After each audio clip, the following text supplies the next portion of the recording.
I think one of the things too that I think about is enlarging our definition of recovery from I'm just stopping something, because sometimes then you can feel like you plateaued. Well, I've been sober, I've been clean for a while now, but the way we kind of look at recovery here at Faithful and True is what are we recovering? Right. It's starting to gain what maybe was altered or lost in the process of life or through the addiction.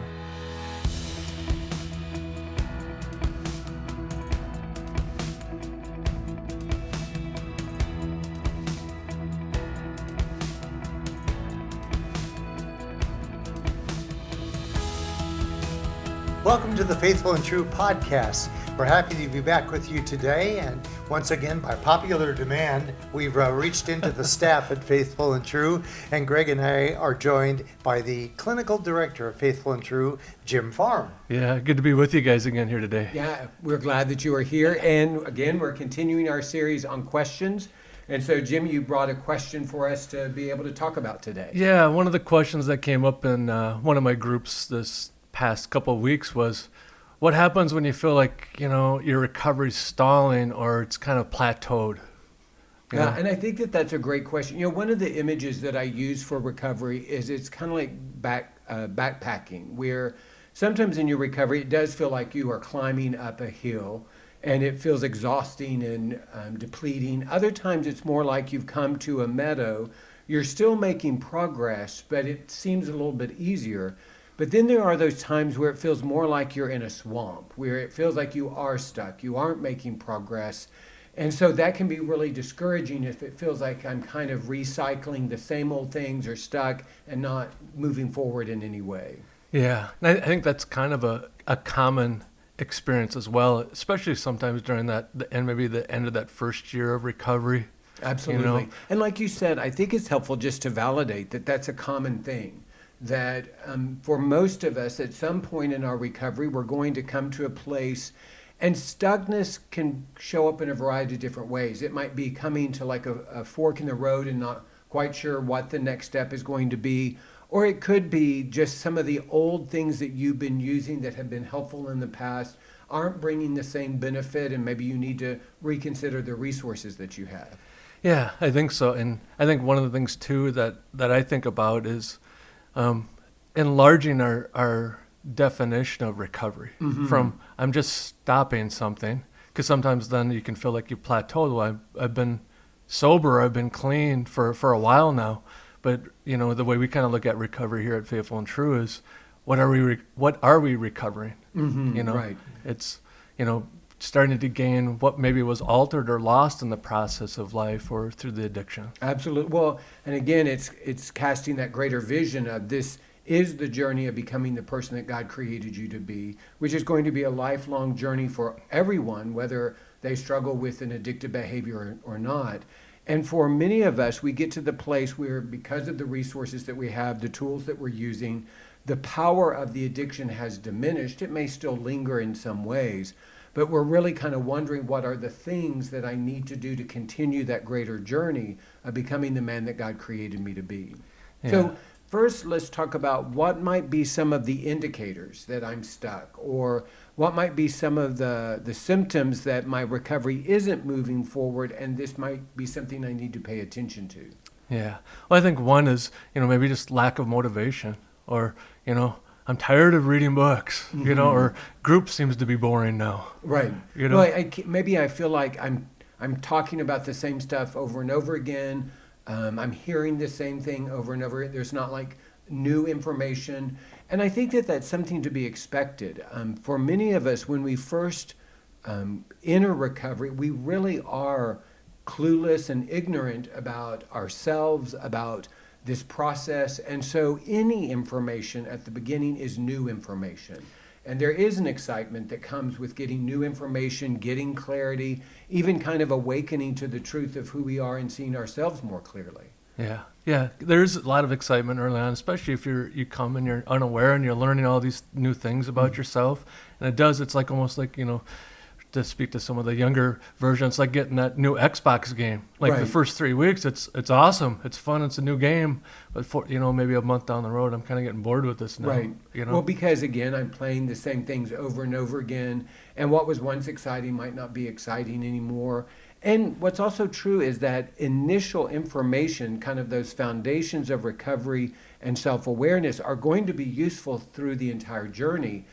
And if that's all I've got, eventually I will become bored with that, and it's not going to give me the same bang for my buck that it once did. So probably one of the things to pay attention to is if I've ever used the word "I'm bored in my recovery," or "there's nothing new in my recovery," that may be a good indication that we're stuck, that we are needing a new insight, a new awareness, or a new resource to kind of move us to the next thing. Because one of the things to recognize is there's always something new to learn. There's always something new to understand. And so it may be I simply need to expand my focus in order to see some other areas of my life that might need attention. Yeah. And I think one of the ways to do that, Greg, is, looking at, some of the more painful things that we've experienced and recognizing, hey, what did I miss out there? Mm-hmm. What got lost, what got altered in that experience, Right. and being able to maybe recover that, reclaim that in some way for ourselves. Right. Well, one of the, like if someone is talking to me about feeling stuck in their recovery and they want to know what's the next step, what should I be looking at? And typically the question that I ask is, where is the pain that you are wanting to avoid? Because typically it is about moving towards some aspect of life that was difficult or painful, because we can't heal something that we haven't acknowledged. And what's also true is the pain that we are avoiding continues to keep us vulnerable to wanting to act out and use our drug. So even to change kind of the frame of reference from, what do I want to move towards, it's more of what do I need to move towards that maybe I've been avoiding. Yeah. Is that maybe, Jim, why it can be more accurate for us to refer to it as a person's healing journey rather than the word recovery? Yeah. Because you're not necessarily trying to recover what you had before, but this, with all of your experiences and now what you've been through, the good, the bad, and the ugly, then a healing journey helps you to understand why there's ups and downs along the way. Yeah, Right. that's exactly right. Well, in another way, this idea of recovery is to understand part of what we're recovering was what was lost initially, that which we never had. As we understand the scripture, God created this paradise, and then that paradise was lost. And so though we've never fully experienced it, we are seeking to reclaim the paradise that was intended. And it's in that space that I'm able to become the person that God created me to be. And I'm not going to realize that fully. But there is something invitational about recognizing that there was this intention, there was God's design, it has been lost, and actually that is what it is I'm trying to recover. It may not be something from my own life, it may be something from God's desires. That's right. That's right. An example recently is I had a client who grew up in a family that had all of his siblings are disabled, and he was the youngest, and so he was adultified pretty early, and so he approached recovery from this adult kind of perspective of just ultra responsibility. And I asked him, what are you passionate about? What brings you joy in life? And he couldn't answer it. Well, and for him, my guess is joy, passion, desire were all seen as luxuries. That when all the other things are done, when the task have been accomplished, then maybe we can get to this idea of desire or passion. But in a situation like that, you never fully get to that place where there isn't more that could be done. Yeah. And I think that's one of the ways that recovery can feel stalled as well, is that maybe we're exhausted because that's all we're doing, and we lose some of the positive aspects of life. Right. And sometimes you may feel guilty, like, is my wife going to think, that I've moved past this, that I'm not taking this seriously anymore. Right. And sometimes, Mark used to talk about when we used to lead groups together, one of the groups that we led together, he used to have the guys identify, what are you currently passionate about? Right. You know, Or what is something new that you want to pursue? yeah, Because the idea of recovery is it is bringing new life. You know, we are walking away from that which was destructive, that was robbing us of life, and trying to find that thing that will bring us newness. And it is interesting how many of the guys that come through our program really have no concept of what a healthy desire is, or even being able to identify what their legitimate needs are. And so one of the ways that you can, help get your recovery unstuck is to start moving towards something that is life-giving. It's not kind of the saying of AA, it's not just stopping these things, but as you've indicated, it's starting new things and discovering what are those things that when I'm in that space, I'm living more fully. I am experiencing the abundant life. yeah, because recovery can be exhausting at times. It is a lot of work, and it needs to be at times. And at the same time, it is, where is that vision for recovering some of those Right. aspects of life that really bring out who we were intended to be. Right. You know? And another issue may be in this being stuck is sometimes it may be I'm not sure what the next step is, and with some support and help I can get clarity around that. Many times though, we actually intuitively know what the next right step is going to be, and yet we are resistant to it. And one of the things I would hear the therapist in my group say is sometimes we choose ignorance as a coping strategy. Because if we tell people we don't know what to do, then that gives us permission not to do it. So sometimes the first step is simply being honest. I do have some clarity about what it is I need to go after or what it is that I'm avoiding. And at this point, I don't have the courage or the capacity to choose that. And that's okay. You get to be there, but even acknowledging that moves you forward because you're no longer claiming ignorance as the reason why you're not being transformed. So now I can say, I know what to do. I'm not sure I'm ready to do it. And then comes the next question, what is the kind of support or encouragement that I'm going to need in order to start moving towards that? Yeah. Well, I think it's a good point too, is the support that you need. Sometimes the support, the people that are closest to you have a good indication of things that might be helpful for us, because sometimes, a lot of times actually we can't see the things in ourselves that maybe we do need to work on. And often, as a therapist, one of the things we do look for, as you're aware of, is when we do meet that resistance, that's usually the place that we need to work. Right. Sometimes the things that I need to do the most are the things I'm most resistant to, because I also understand the pain, the chaos, the confusion that it may create as I go towards that. And again, the language that we use is so much that language of the next right step. We can easily get overwhelmed if we look too far down the road with all that might need to be done.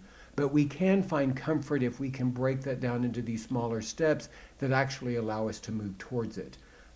Another word for stuck sometimes can be overwhelmed. That I am getting some clarity. I do need to address this thing in my life. Maybe I do need to go after my anxiety that has been consuming me, or maybe I do need to shift the way I relate to someone in my life. And as I look at that, it just feels too overwhelming, so I can get stuck in being overwhelmed. But if I can find easier ways, smaller ways to approach it, then I can find some traction that starts moving me forward. Yeah. Well, I like what you said there. Sometimes, I think that does get us stuck sometimes, is when we limit that, like I said earlier, is just stopping something, or maybe my recovery in my mind is just about, this sexual addiction. And I'm not aware of, well, what about my anxiety or my depression or my perfectionism or people pleasing, things like that, Right. that, maybe that's where some of the coping came out of. Absolutely. And we believe that depression is a part of people's life. Anxiety is a part of people's life. So it's not minimizing that or dismissing that or even shaming those who are experiencing that. It's simply finding the support that you need to be able to navigate it in the most redemptive way. And the best way to do that is in some sort of community. Yeah. You kind of alluded to this, but I want to pick up on this idea of sometimes others can see us more clearly than we can see ourselves.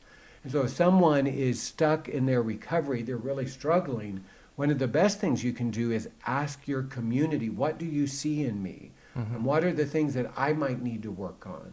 You know, part of the group experience that I was a part of for so many years, there was this time of evaluation.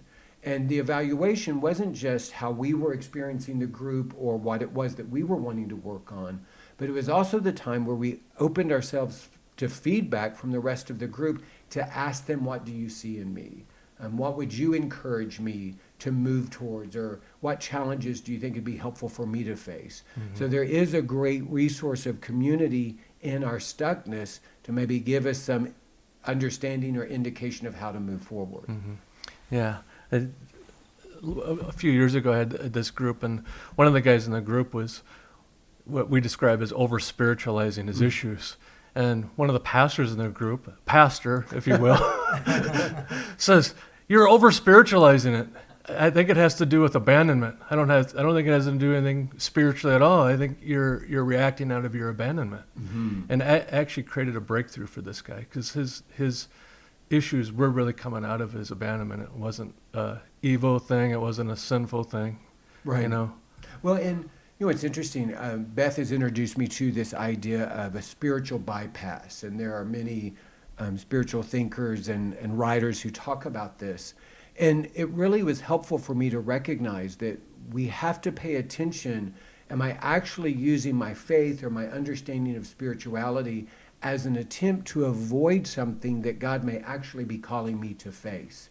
And it's easy to over-spiritualize and try to pray it away or try to reinterpret it through the scripture versus really slowing ourselves down to say, what does it look like for me to move towards this and to move through this and move beyond it? Because it's the beyond it place that we actually find the freedom. It's when we're trying to bypass it or avoid it that we're actually giving it more power. Yeah, that's really good. I know Beth just introduced that idea. It's a great idea, actually. And we need to pay attention to how do I create systems where I do seek to avoid those things that God might be calling me to face. You know, another approach, if someone is struggling and feels stuck in their recovery, would be to simply ask, what might be those things that I would rather not face and I would rather avoid? I don't have to make a commitment to do something about them, but even to just name them, like I've said earlier, create some freedom to say, yes, this is something I probably need to go after.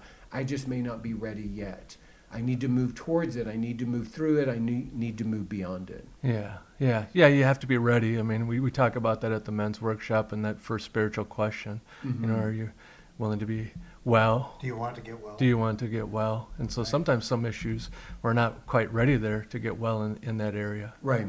You know, we've been talking primarily about men who are in recovery and find themselves struggling or might be stuck, but it would probably be helpful for us to acknowledge that sometimes what happens is I may actually be stuck in my recovery, but I'm not the one that sees it. You know, that I feel like I'm moving forward. Maybe I don't feel like the addiction is as strong as it once was. I feel like I'm navigating it well. And yet some of the people around me may not really be experiencing me as being different. You know, we talk at the workshop that really, for the people in our lives, our families, our spouses, what they're wanting is to experience us as being different. And so sometimes they're the first ones to identify that we are stuck. So what might be suggestions that you would have to a family member, a spouse, whose intuition, whose perception is that their partner is stuck in their recovery? How do we encourage, support, challenge somebody who may not be able to see it yet? Yeah. Well, my mind immediately goes to how you present that's really important. Otherwise, you're going to be yes. be The met message with, may be true, but Start with the question. that's yeah, right. it might be a strong resistance. And so John Gottman always used to call this a soft startup. You know, how do I present this? And I always kind of say, does the person believe that you care about them? Because if they don't sense that, they're probably going to get pretty defensive. Right. And I think that's one of the things that makes groups so powerful is in the context of a group of people who are struggling with the same issue or having some of the same experiences, we are much more easily able to accept that they are for us. Ironically, some of the family members that we've had the most difficulty with or have had the most conflict with, they may truly be for us, but we have difficulty receiving that. Yeah. And so being attentive to the people in my life. Maybe it is my community that's starting to challenge me or question something. And like you said, it could be very easy that we go into a defensiveness, but to the best of our ability, simply be open to the possibility that they may be able to see something that you're not able to see yet. Yeah. Sometimes our family members, there's more risk involved there. Right. And so being in a community that, that can speak truth into you and know you, maybe that's not as close, because sometimes we're wounded by the ones that are closest to us. So sometimes we don't really have that ability to do that. One thing I would say, using the language that we use around here, is that the people around us are much more likely to hear us when we show up as a wise adult. And so part of our work, if we are seeing something and we want to challenge someone or encourage someone or invite someone, we do our work so that to the best of our ability, we are in a wise adult place. Therefore, it's not about our fear, it's not about our shame, it can be more about our desire for this person. That doesn't mean that we're not afraid, it doesn't mean that their choices won't have consequences for us. It's just that when we move towards them, that's not the presenting issue that they experience. And we can't guarantee how they're going to hear us, but if we can show up more as a wise adult, we are setting the stage so that in the best possible way, they may be able to hear us. Yeah, I think so. For some reason, this word from the Hebrew Old Testament, rakum, it means compassion. And I was telling Aaron, our IT guy here this morning, about the difference between the Greek word for compassion and the Hebrew word for compassion. The Greek word's more consistent with how we think about it in terms of, coming or joining someone in their suffering. The Hebrew has more of this sense of, bringing someone in to nurture them or to encourage them, And so if people can get that sense from us that, we're inviting them, we're wanting to nurture their growth, not change them for ourselves. Right. Well, and that may be, we're open to non-family members first speaking truth because our perception is they don't have an agenda for us. Yeah. One of the dynamics that we see in couples is someone in the coupleship may be speaking truth, but that truth may not be heard well because there's this perception that my spouse has this agenda for me beyond what is good for me or what is best for me. That's right. Another concept that Beth and I try to use that we've learned is simply asking for permission. Hey, are you open to some feedback? Yeah. And then I get to determine if I'm in a place to be able to hear it. Yeah. But simply asking that permission, then if I say, yes, I am open, then I'm giving you permission to share whatever it is that you're observing, and I'm much more likely to be able to hear that. And I may be able to say no. There are times when Beth and I may be in a situation, in a conversation, an argument, where I'm not ready to hear her. It doesn't mean that what she's saying isn't true, but I have enough self-awareness that I'm not going to be able to hear what it is that she has to say. Yeah. So it's okay for me to say, no, I'm not in a place to hear you now. Yeah. And if I'm in my wise adult, I'll come back and say, hey, I think I'm ready to hear it. So if you're observing someone and in their recovery, your perception is they are stalled, that they are stuck, then to be committed to finding your wise adult, getting the support that you need to be a wise adult, and then asking, hey, can I give you some feedback? Yeah. Now, that's kind of the way it happens in a perfect world, but sometimes it doesn't happen like that. We just get triggered because we are being directly impacted by someone's choices if they are stuck in their recovery, and we just bring all of the energy we have in the moment, and even that can be helpful. Yeah. If I'm open, I can pay attention, hey, even in their energy, maybe they didn't declare it in the most positive, wise way, and even in the chaos, maybe there's some truth that I need to pay attention to. Yeah. One additional thing that I want to just kind of put out there in terms of why do we get stalled is maybe we've gone as far as we can in a certain modality. Mm-hmm. You know what I mean? It's like working out, right? If I just do free weights and the same routine every day, every week, sooner or later it's going to be like, I'm stalling in this. I'm not seeing any change. I was my wife had me do yoga last Christmas. I hadn't done yoga ever. I was suffering. It was painful. And it's because I hadn't been doing it. I've been running, I've been lifting weights, but I hadn't done yoga. I was like, I thought, oh, I'll do yoga, just stretching, Right. Walk it in hurt. the park. Yeah, walk in the park. It hurt. But things like maybe I need to do EMDR, maybe I need to do some internal family systems. There's different ways that if we feel stuck, that can maybe get us growing in a different way that maybe the person we're working with currently just has taken us as far as they can. Absolutely. And in fact, even in my own story, I've been in recovery for 16, almost 17 years. And the therapy group that I started with is not the same therapist I'm using now. The resources, the modalities that I'm using aren't the same ones that I started with because my needs were different when I first started. I needed that kind of the emergency doctor who can do the triage, who can stop the bleeding, who can really respond in the chaos of the field. And what I need now, 17 years into my recovery, is something very different. So for those people who are stuck, maybe even pay attention, because maybe the stuckness is trying to tell you that there is a different approach or a different resource. And so if you say, hey, this isn't working anymore, it doesn't have to be about your shame. It doesn't have to be about the failure. The failure of you or the resource that you've been using is simply the awareness that, like you've said, it's taken me as far as I can go, and I'm going to need something new or additional in order to continue my journey. Yeah, and it's exciting. It's like, because then you start that excitement over it. It's something new, you're learning. It might be a little bit painful in the beginning, but you have that newness again, that I'm learning something new. Right. I think, it's like picking up a new book that you didn't know about these things, and you're learning all these things for the first time. It's exciting. Right.